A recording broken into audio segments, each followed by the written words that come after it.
Ustadz, bagaimana sikap kalau saya mendapat istri yang cerewet, mudah tersinggung, dan mengeluh apa yang diberi? Mengeluhkan, banyak berkeluh kesah mungkin.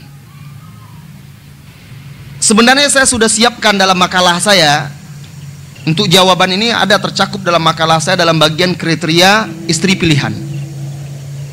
Orang yang bagaimana yang seharusnya kita pilih menjadi seorang istri. Di antaranya istri tersebut, pilihlah yang mereka yang tidak mengenal kata-kata tercela. Wah, sulit itu Ustaz. Ya memang tidak sempurna, tapi berusaha. Mencari wanita yang memiliki akhlak, budi pekerti, tata krama, dan lisan yang lembut.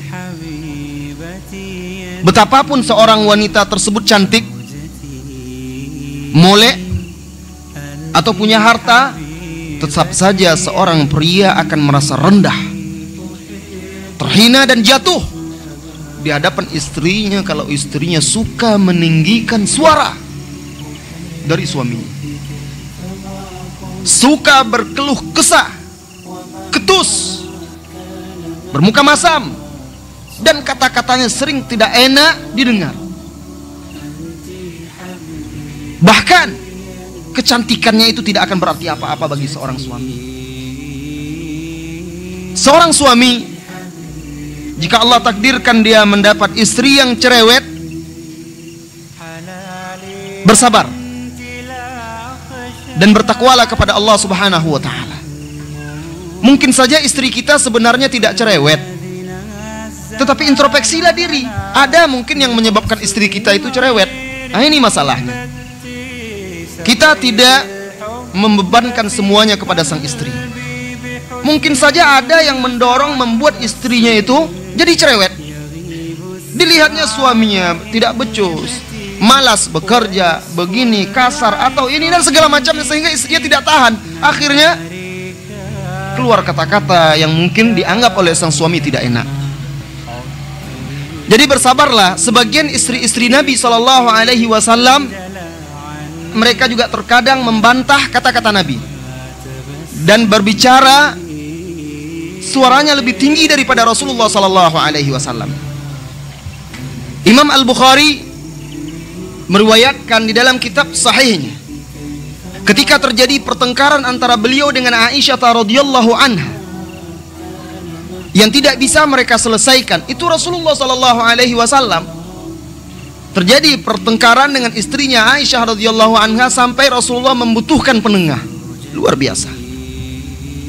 Lalu Rasulullah SAW mengundang mertuanya Abu Bakar As-Siddiq sebagai penengah.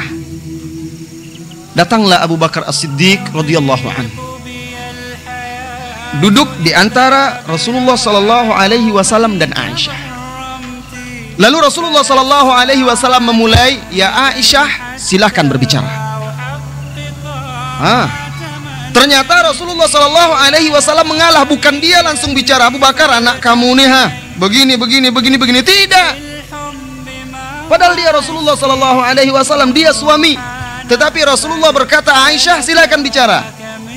Spontan Aisyah bicara, langsung berbicara sangat keras tanpa berhenti dan menjelek-jelekkan Rasulullah SAW di depan bapaknya. Beliau Rasulullah SAW. Sehingga Abu Bakar As-Siddiq marah, ditempelengnya Aisyah radhiyallahu anha. Plak. Marah Rasulullah, kok diperlakukan seperti itu, tidak sopan. Lari Aisyah, lari bersembunyi di belakang Rasulullah SAW. Semulanya bertengkar, sekarang jadi baikan. Apa kata Rasulullah SAW melihat itu? "Ma li hadza da'unaka ya Abu Bakrin." Abu Bakar, bukan untuk ini saya panggil kamu, bukan untuk ini kami mengundangmu, bukan untuk main pukul, main keras. Lihat hikmah Rasulullah SAW. Begitu istrinya sudah berkata-kata keras, bahkan memburuk-burukkannya, mengadukan kepada bapaknya, bapaknya marah. Sebenarnya kan, wah, kalau seorang suami mungkin rasakanlah. Karena begitu dapat angin, mertua membela, tetapi Rasulullah tidak demikian SAW. Beliau ingin permasalahan tersebut selesai dengan arif dan bijaksana. Dan banyak lagi contoh-contoh nanti akan kita temui dalam kajian-kajian kita.